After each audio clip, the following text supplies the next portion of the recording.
Bom dia, boa tarde, boa noite. Essa é a nossa aula sobre exercícios de termodinâmica. Um bastão cilíndrico de cobre de comprimento de 1,2 metros e área de seção reta de 4,8 centímetros quadrados. É quadrado, tá? Saiu para baixo, era para sair para cima, tá? É isolado para evitar perda de calor para a superfície. Os extremos são mantidos a diferença de temperatura de 100 graus e colocados em uma mistura de água e gelo e do outro lado, água fervendo e vapor. A. Achar a taxa em que o calor é conduzido através do bastão. E B. Achar a taxa com que o gelo derrete no frio extremo. O valor de K do cobre é 401 watts por metro Kelvin. Eu acho esse exercício mais interessante para a gente fazer ao vivo do que aquele outro, porque aquele outro, no fundo, é um exercício legal, mas é.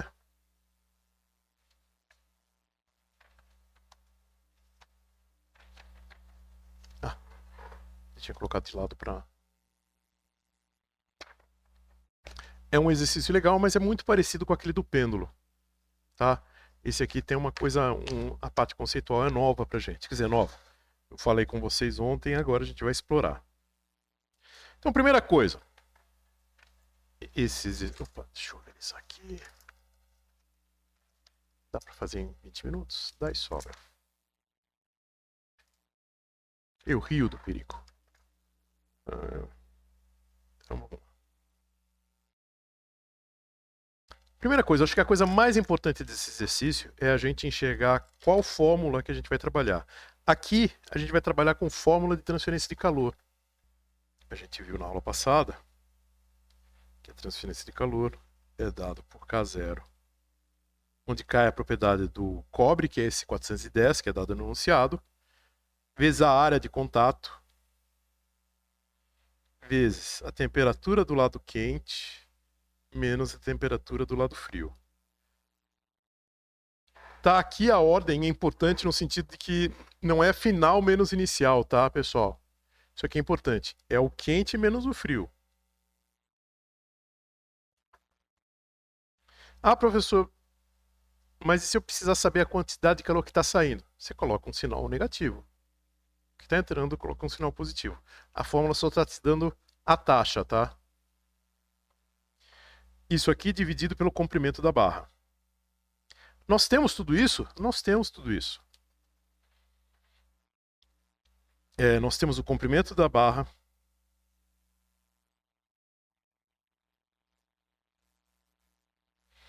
Nós temos a área da seção reta. E a gente tem a diferença de temperatura. Você fala, ah, professor, não estou entendendo o que você está querendo dizer com área da seção reta. Estou querendo dizer isso aqui, ó. Imagina a seguinte situação. A gente tem a fonte fria, a gente tem a fonte quente e a gente tem a barra. Onde essa barra, lembra, a superfície em volta do cilindro está isolada e essa área aqui, que é essa área de contato, é essa aqui. E o comprimento L é esse aqui. Tá claro? É essa área A. Tá bom?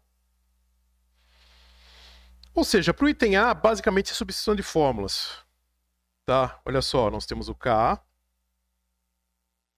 nós temos a variação de temperatura, que é de 100, temos a área e a gente tem o comprimento. Então, vamos fazer substituição de fórmula. Vou fazer aqui embaixo para não ficar espremidinho, tá? 401, a área 4,8. Ah, perdão, pessoal. Coleção de dados, né? 4,8 vezes 10 na menos 4 metros quadrados. L, 1,2 metros. Delta T, 100. E o K está aqui que eu vou destacar.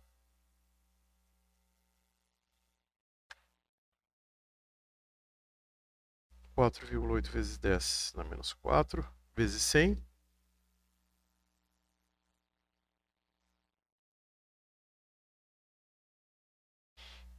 dividido por 1,2. Isso dá populares 16,04 joules por segundo.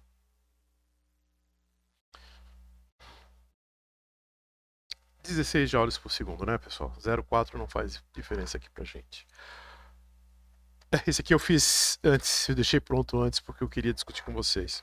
Pessoal, isso é uma das poucas vezes em termodinâmica que aparece explicitamente o conceito de tempo. Se vocês lembram, eu falei que isso aqui também pode ser lido sem problema nenhum como dq dt. Tá bom? Isso tem que ficar bem claro pra gente. Ou seja, a unidade disso aqui, H tem unidade de joules por segundo.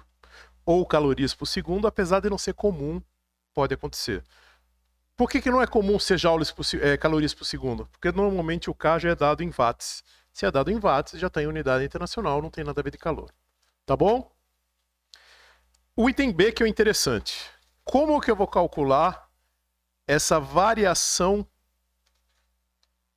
de massa? Aqui a gente vai usar nossos talentos de cálculo, pessoal. Eu gosto desse exercício. Acho que vocês estão... Vamos colocar na enciclopédia. Professor de física. Eu gosto desse exercício. Ele é muito adulto. Não, sério.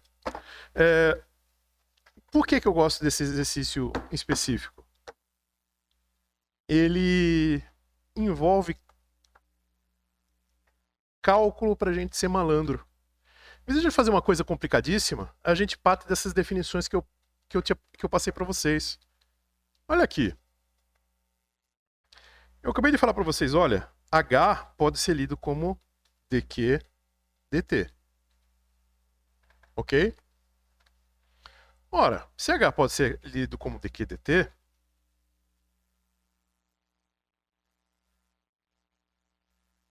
vamos guardar isso aqui. E o que eu quero? Eu quero a taxa de derretimento do gelo. Ou seja, eu tenho nesse lado aqui, eu tenho gelo. Tá? Uma mistura de água a gelo. E aqui eu tenho água a vapor. Eu quero saber qual é a taxa com que o gelo derrete. O calor está fazendo o quê? Está vindo daqui para cá. Aí eu uso aquilo que eu te falei do nosso conhecimento de cálculo e de malandragem. Que malandragem? Pessoal, eu tenho uma taxa de calor e eu sei que eu posso fazer isso aqui, ó.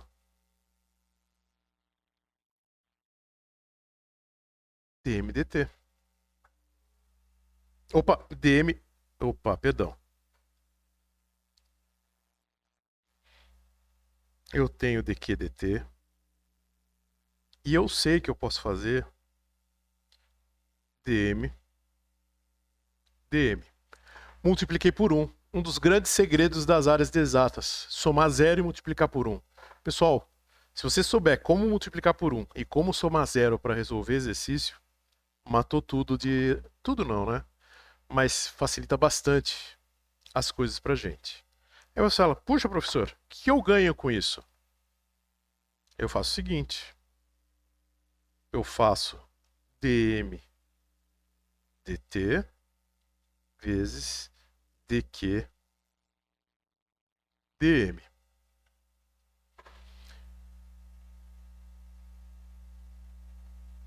Pessoal, vamos reescrever de um outro jeito para ficar mais pedagógico.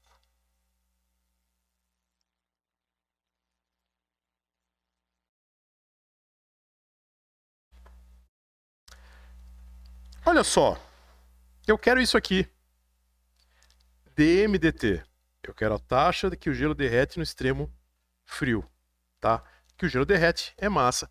Eu preciso relacionar isso com mudança do gelo para água. Aí eu lembro, nossa, ΔQ da mudança de estado é igual a massa vezes L. Não é isso?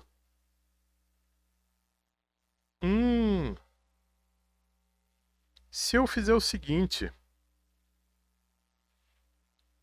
falar que eu tenho uma situação que a minha mudança de estado,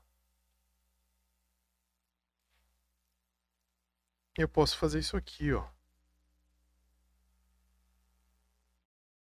por L, e tomar um limite infinitesimal em que eu tenha dq sobre dm dl. No fundo, isso aqui é a definição de L, tá? Eu não chamei atenção para vocês lá atrás, por isso que eu estou fazendo esse papel. Eu consigo determinar L por essa razão, dq dm. Só que dq dm eu tenho onde? Eu tenho aqui. Então, agora voltando para o meu problema, eu tenho H igual a L dm dt. dm dt é igual a H dividido por L. Eu vou lá na tabelinha, eu vejo que o nosso exercício, quer dizer, lá da nossa resolução, que caiu no chão, não vou pegar agora, dá 16, dividido pela constante esqueci o nome, de calor latente do gelo, que é 330. Ou seja, vou empurrar um pouquinho para usar na mesma folha. A taxa de derretimento do gelo com relação ao tempo é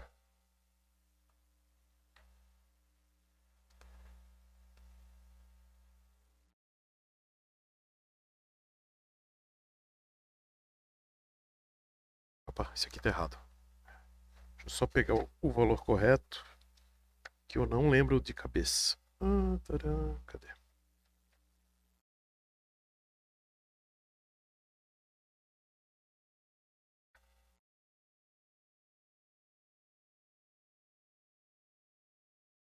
Vezes 10 na 5, tá bom? Isso aqui vai dar 4,8 vezes 10. Aqui vai dar vezes 10 na menos 5, 10 na menos 4. Acho que é 10 na menos 3. Deixa eu fazer essa conta aqui direitinho, que como eu falei, a minha cola caiu lá no chão. E caiu bem longe. Mas isso aqui dá pra fazer tranquilozinho aqui. 16 dividido por 3,33. 4,8. Melhor ainda. 4,8 vezes 10 na menos 5 quilogramas por segundo. Ah, é muito pequeno. Tá. Então a gente pode usar em gramas. Essa aqui. Consegui ver.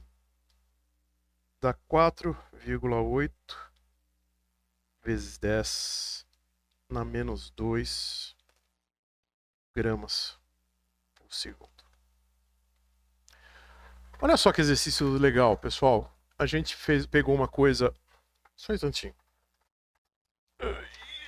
Peguei.